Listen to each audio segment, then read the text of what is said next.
Hello दोस्तों, आप सभी का आपके अपने YouTube channel the GK zone में स्वागत। उम्मीद करता हूँ आप सब अच्छे होंगे और अपने सीईटी की तैयारी बड़े ज़ोरों शोरों से कर रहे होंगे। हरियाणा जीके की जो एमसीक्यू की सीरीज़ हमने शुरू की है उसी सीरीज़ को आगे बढ़ाते हुए आज फिर हम आपके सामने हरियाणा जीके के टॉप 25 क्वेश्चन लेके आपके सामने हाजिर हैं। उम्मीद करता हूँ कि आप इनमें से ज़्यादातर क्वेश्चन के आंसर दे पाओगे। आपका स्कोर 25 में से आपने कितने क्वेश्चन ठीक किए कमेंट बॉक्स में ज़रूर बताइएगा। तो आइए शुरू करते हैं। आज का जो हमारा फर्स्ट क्वेश्चन रहने वाला है वो है, हरियाणा का क्षेत्रफल लगभग किस देश के क्षेत्रफल के बराबर है। यानी कि जो हमारा हरियाणा का क्षेत्रफल है वो दुनिया के किस देश के बराबर है। आपके ऑप्शन रहेंगे इटली, डेनमार्क, इजराइल या मिस्र। तो यहाँ आपका राइट आंसर हो जाएगा डेनमार्क। हरियाणा का जो क्षेत्रफल है वो डेनमार्क के क्षेत्रफल के बराबर है और हरियाणा का क्षेत्रफल आप सभी जानते हो कितना है, 44,212 वर्ग किलोमीटर, स्क्वायर किलोमीटर। और लगभग इतना ही जो एरिया है या क्षेत्रफल वो डेनमार्क का है, इसलिए हम बोल सकते हैं कि हरियाणा का क्षेत्रफल डेनमार्क के क्षेत्रफल के लगभग बराबर है। नेक्स्ट क्वेश्चन है, कितने डिग्री पूर्वी देशांतर हरियाणा के सर्वाधिक जिलों से गुजरती है। देखिए, आप लोगों को पता होगा अक्षांश और देशांतर रेखाओं के बारे में आप लोगों ने ज्योग्राफी में पढ़ा होगा।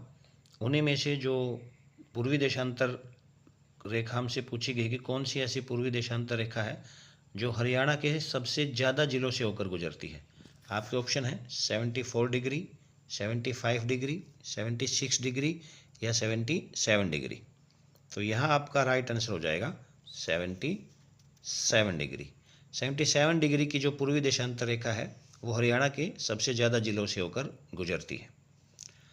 नेक्स्ट क्वेश्चन है, हरियाणा का जनसंख्या घनत्व क्या है। ऑप्शन है 560 व्यक्ति प्रति वर्ग किलोमीटर, 573 व्यक्ति प्रति वर्ग किलोमीटर, 589 व्यक्ति प्रति वर्ग किलोमीटर या 560 व्यक्ति प्रति वर्ग किलोमीटर। बड़ा इजी क्वेश्चन है, बहुत बहुत बहुत बार आपके काफ़ी सारे एग्जाम्स में रिपीट हुआ है बार बार। उम्मीद करता हूँ कि इस क्वेश्चन का आंसर आप सभी को पता होगा। तो यहाँ आपका इस क्वेश्चन का राइट आंसर हो जाएगा 573 व्यक्ति प्रति वर्ग किलोमीटर। नेक्स्ट है, ऋग्वेद में हरियाणा का नाम क्या था। आपके ऑप्शन है रज हरियाणा, हरवी, हरियारी या हरना। देखिए, हरियाणा का सबसे पहले जो वर्णन मिलता है वो ऋग्वेद में ही मिलता है और ऋग्वेद जो कि हमारा सबसे प्राचीन वेद है, ऋग्वेद में हरियाणा का जो वर्णन मिलता है वो रज हरियाणा के नाम से मिलता है। इसका मतलब इस क्वेश्चन का हमारा जो राइट आंसर हो जाएगा वो रज हरियाणा हो जाएगा। नेक्स्ट क्वेश्चन है, बाबर ने अपनी आत्मकथा बाबरनामा में नारनौल के बाजारों का जिक्र किस नाम से किया है। देखिए, आप सभी जानते होंगे बाबर जो है वो भारत में मुगल सत्ता को स्थापित करने वाला था, जिसने भारत में मुगलों की सत्ता को स्थापित किया और उसने अपनी एक आत्मकथा लिखी थी जिसका नाम था तुजुक ए बाबरी। और उसी तुजुक ए बाबरी को हम जब उसको अनुवाद किया गया तो उसे हम बाबरनामा के नाम से जानते हैं।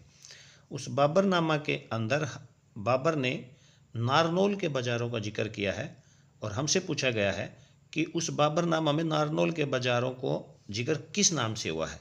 आपके ऑप्शन है गुदड़ी, मांडा, फेरू या कमसदम। तो राइट आंसर हो जाएगा गुदड़ी।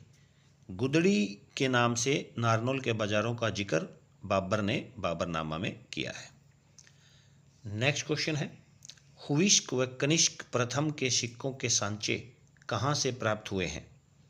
ऑप्शन रहेंगे खोखराकोट, नौरंगाबाद, ए व बी दोनों या इनमें से कोई नहीं।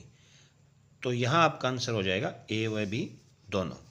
चाहे वो खोखराकोट हो या वो नौरंगाबाद हो, दोनों जगह से हमें सिक्कों के सांचे प्राप्त हुए हैं। सिक्कों के सांचे से मतलब है कि जो सिक्कों को जिन सांचों के अंदर ढाला जाता था वो सांचे हमें खोखराकोट और नौरंगाबाद से प्राप्त हुए हैं। तो राइट आंसर हो जाएगा ऑप्शन सी, ए और व बी दोनों। नेक्स्ट क्वेश्चन है, निम्न में से किस स्थान को हड़प्पा का पूर्वी डोमेन कहा जाता है। ऑप्शन है मित्ताथल, राखीगढ़ी, कुनाल, बनावली। ये सारी ही जो साइट हैं वो हड़प्पा की साइट हैं, चाहे वो मित्ताथल हो, चाहे वो राखीगढ़ी हो, सब जानते होंगे आप, कुनाल है, बनावली है। हमसे पूछा गया है कि इनमें से किस स्थान को हड़प्पा का पूर्वी डोमेन कहा जाता है। तो यहाँ आपका राइट आंसर हो जाएगा मित्ताथल। मित्ताथल को हड़प्पा का पूर्वी डोमेन के नाम से जाना जाता है। मित्ताथल वर्तमान में भिवानी डिस्ट्रिक्ट में पड़ता है, आप सब जानते होंगे। राखीगढ़ी सबसे मोस्ट पॉपुलर साइट या भारत की सबसे बड़ी जो सिंधु घाटी सभ्यता की जो साइट है वो हिसार डिस्ट्रिक्ट में है। बनावली फतेहाबाद में है और कुनाल। नेक्स्ट क्वेश्चन है, कुरुक्षेत्र के युद्ध का वर्णन धृतराष्ट्र को सुनाया गया था। ये बहुत ही इजी क्वेश्चन है, आई थिंक इसका आंसर तो आप सभी को पता होगा, क्योंकि सभी ने छोटी क्लासेज में कभी ना कभी महाभारत तो पढ़ी है। ऑप्शन रहेंगे शंकराचार्य, माधव आचार्य, संजय या वल्लभाचार्य। तो यहाँ आपका राइट आंसर हो जाएगा Sanjay, option number C, Sanjay द्वारा। सब जानते हो कि कहा जाता है महाभारत के अनुसार कि संजय को एक दिव्य दृष्टि मिली हुई थी, यानी कि वो दूर बैठ के कहीं दूर की चीज़ें देख सकता था, और धृतराष्ट्र जो कि अंधे थे, देख नहीं सकते थे, तो संजय ने ही अपनी दिव्य दृष्टि के माध्यम से महाभारत के युद्ध का पूरा वर्णन जो है वो धृतराष्ट्र को सुनाया था। तो हमारा यहाँ राइट आंसर हो जाएगा संजय। नेक्स्ट क्वेश्चन है, मौर्यकालीन स्तूप के साक्ष्य प्राप्त हुए हैं। ऑप्शन ए टोपरा में, भिवानी में, थानेसर में या रोहतक में। तो यहाँ राइट आंसर हो जाएगा थानेसर। देखिए यहाँ थोड़ी कन्फ्यूजन हो सकती है आप लोगों को, कई बच्चे यहाँ पर हो सकता है टोपरा इसको टिक करें।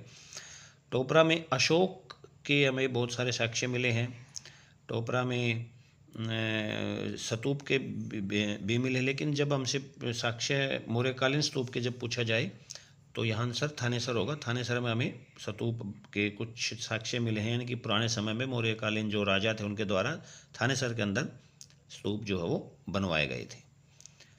नेक्स्ट क्वेश्चन है, प्रियदर्शिका तथा रत्नावली के रचयिता कौन है।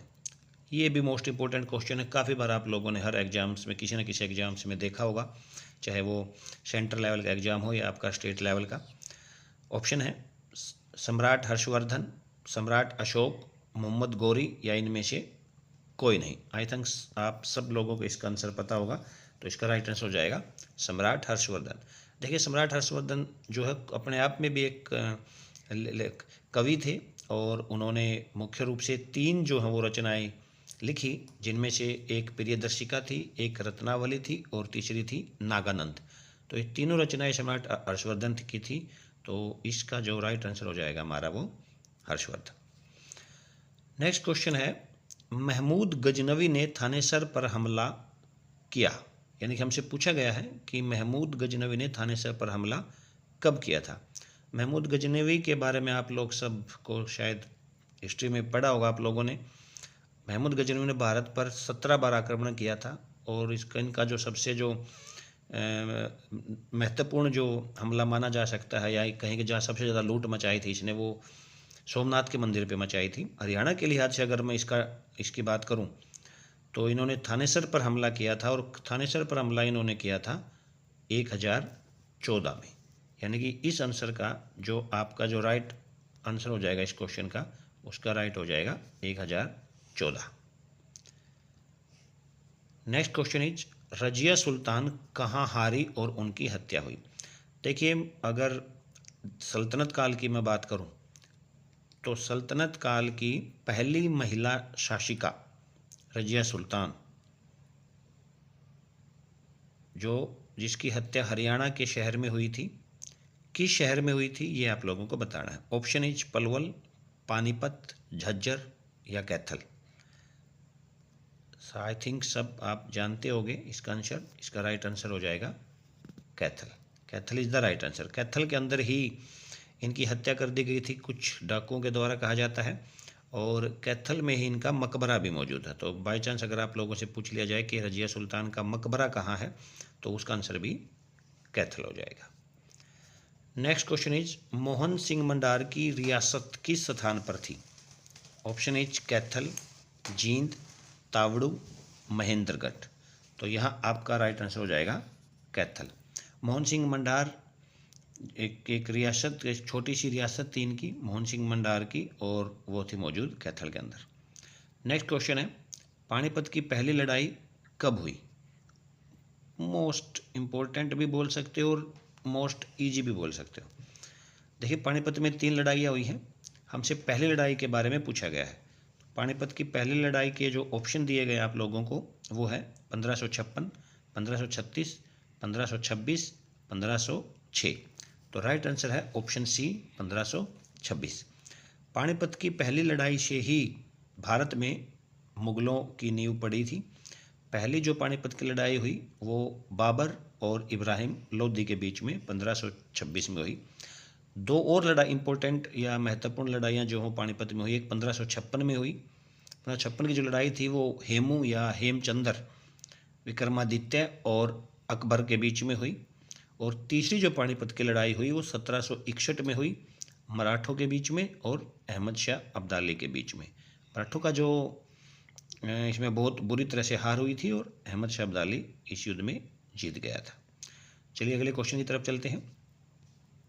अच्छा, मराठों का जो नेतृत्व किया था, कई बार पूछ लिया जाता है कि पानीपत की तीसरी लड़ाई में मराठों का नेतृत्व किसने किया, तो यहाँ आपका आंसर हो जाएगा सदाशिव राव भाऊ ने मराठों का नेतृत्व किया था।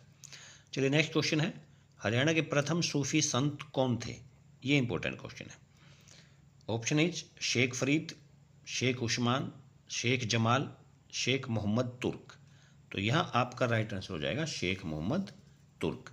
शेख मोहम्मद तुर्क जो हैं वो हरियाणा के प्रथम सूफी संत माने जाते थे। अगला क्वेश्चन है, रतन सागर के रचयिता हैं? ऑप्शन इज संत सूरदास, संत गरीबदास, संत दयाल दास या संत निश्चल दास। राइट आंसर इज संत गरीबदास। रतन सागर जो है वो संत गरीबदास के द्वारा लिखी गई थी। अगला क्वेश्चन है, 1802 में जॉर्ज थॉमस की मृत्यु किस स्थान पर हुई? जब आप हरियाणा का इतिहास पढ़ोगे तो उसके अंदर एक जॉर्ज थॉमस नाम का एक चैप्टर जरूर पढ़ोगे। जॉर्ज थॉमस जो है वो आयरलैंड का रहने वाला था और उसने आयरलैंड से आके भारत में कहूँ या फिर हरियाणा की अगर मैं बात करूँ तो उसको आसी को उसने अपनी राजधानी बनाया और यहाँ पर उसने कुछ समय के लिए शासन किया।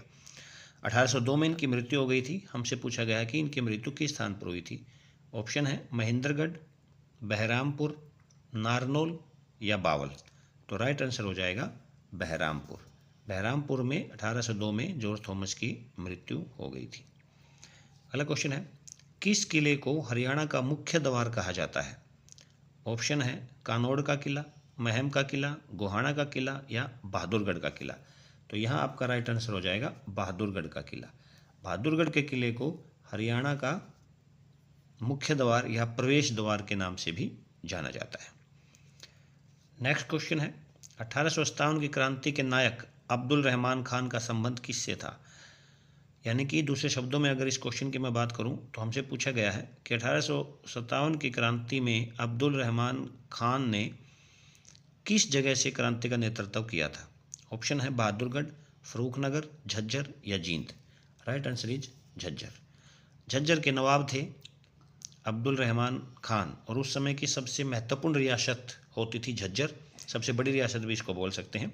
तो वहाँ के जो नवाब थे अब्दुल रहमान खान, उन्होंने झज्जर से क्रांति का नेतृत्व किया था और बाद में अंग्रेजों के द्वारा इनको फांसी दे दी गई थी। अगला क्वेश्चन है, हरियाणा के इतिहास और नवरत्न ऑफ हरियाणा पुस्तकें किसने लिखी है? 2 पुस्तकों के नाम हैं, एक का नाम हरियाणा का इतिहास और एक का नवरत्न ऑफ हरियाणा। हमसे पूछा गया है इनके राइटर कौन थे, ये किसके द्वारा लिखी गई थी? ऑप्शन है तुलसीदास शर्मा, पंडित श्रीराम शर्मा, राजा राम शर्मा या पंडित नेकीराम शर्मा। तो राइट आंसर इज पंडित श्रीराम शर्मा। पंडित श्रीराम शर्मा के द्वारा हरियाणा का इतिहास और नवरत्न ऑफ हरियाणा नामक पुस्तकें जो है वो लिखी गई थी। अगला क्वेश्चन है, हरियाणा के गठन के समय जिलों की संख्या कितनी थी? बहुत ईजी क्वेश्चन है। जैसा कि मैंने पहले ही कहा था कि आज के जो क्वेश्चन आंसर कुछ ईजी होने वाले हैं क्योंकि बहुत सारे नए बच्चे हो सकते हैं जिन्होंने अभी सीईटी की तैयारी शुरू की है, ताकि वो भी अपने आप को अपना टेस्ट दे सके और देख सकें वो कहाँ स्टैंड करते हैं।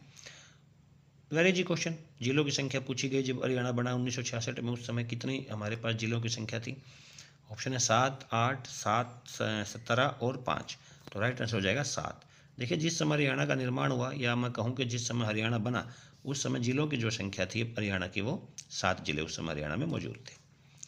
नेक्स्ट क्वेश्चन है, मारकंडा नदी द्वारा बनाए गए बाढ़ के मैदानों को क्या कहा जाता है? देखिए, मारकंडा नदी जो है वो उत्तरी हरियाणा में बहती है, मुख्य रूप से अम्बाड़ा और कुरुक्षेत्र जो जिले हैं इनके अंदर बहती है, और लास्ट में सरस्वती नदी में अरुणाई धाम के पास में मिल जाती है। तो उसके जो बाढ़ के मैदान हैं उनको किस नाम से जाना जाता है, ये हमसे पूछा गया है। ऑप्शन है बेट, नीली, खादर और वेट। तो यहाँ राइट आंसर हो जाएगा बेट। जो मारकंडा नदी है उसके जो बाढ़ के मैदान है उन्हें बेट के नाम से जाना जाता है। नेक्स्ट क्वेश्चन है, हरियाणा की एकमात्र सदानीरा नदी, इजी क्वेश्चन है, आप सब जानते होंगे, घग्गर, सरस्वती, यमुना या मारकंडा। तो यहाँ राइट आंसर हो जाएगा यमुना नदी। एक ही नदी हमारे पास जो सदानीरा नदी है, जो हमेशा बहती रहती है, उसका नाम है यमुना। बाकी जितनी नदियाँ हैं, चाहे वो घग्गर है, चाहे वो मारकंडा है, चाहे वो टांगरी है, चाहे वो साहिबी है, और भी जो भी बहुत सारी नदियाँ हैं, वो सारी की सारी बरसाती नदियाँ हैं। मतलब जब बरसात का सीजन आता है या जब बरसात का मौसम आता है तो नदियों में पानी होता, नहीं तो नदियाँ सूख जाती हैं। लेकिन यमुना एकमात्र ऐसी नदी है जिसके अंदर आपको हमेशा पानी देखने को मिलेगा, जिसे हम एक सदानीरा नदी के रूप में जानते हैं। अगला क्वेश्चन है, हरियाणा के किस जिले में तिलियार झील स्थित है? And option is Ambala, Rohtak, Panipat या कैथल। तो यहाँ राइट आंसर हो जाएगा रोहतक। ये क्वेश्चन भी काफ़ी बार रिपीट हुआ है, प्रीवियस ईयर क्वेश्चन है। तो तिलियार झील जो है वो रोहतक में मौजूद है। आज का हमारा लास्ट क्वेश्चन और आखिरी क्वेश्चन है, ओटू बांध हरियाणा में किस नदी पर बना हुआ है? ऑप्शन है आपके यमुना, साहिबी, टांगरी या घग्गर। तो यहाँ राइट आंसर हो जाएगा आपका घग्गर। देखिए, ओटू बांध जो है वो सिरसा में मौजूद है, और सिरसा में जो घग्गर नदी है उसके ऊपर ये ओटू बांध बनाया गया है। तो ये थी दोस्तों आज की हमारी वीडियो। उम्मीद करता हूँ आप लोगों को पसंद आई होगी, और अगर आप इस वीडियो के जो क्वेश्चन आंसर हैं उनको अच्छे से अगर आप देखें तो आपका कितना स्कोर बना है, आप लोगों ने साथ के साथ आंसर ज़रूर मन में सोचे होंगे। तो कमेंट बॉक्स में हमें ज़रूर बताएं कि किसका आपने इनमें से कितने क्वेश्चन ठीक किए हैं। इजी क्वेश्चन थे, मॉडरेट टाइप के क्वेश्चन थे, ज़्यादा डिफ़िकल्ट क्वेश्चन नहीं थे। तो अगर आप लोगों ने 25 में से अगर आप 20 प्लस जाते हैं तो मैं मानूंगा कि आपका एक अच्छा स्कोर है और आप सीईटी में अच्छा स्कोर गेन कर सकते हैं। चलिए, आज के लिए इतना ही। मिलते हैं आप लोगों से नेक्स्ट वीडियो में और नए 25 क्वेश्चन के साथ। तब तक के लिए धन्यवाद, और हाँ, चैनल को सब्सक्राइब और वीडियो को लाइक ज़रूर करें। धन्यवाद।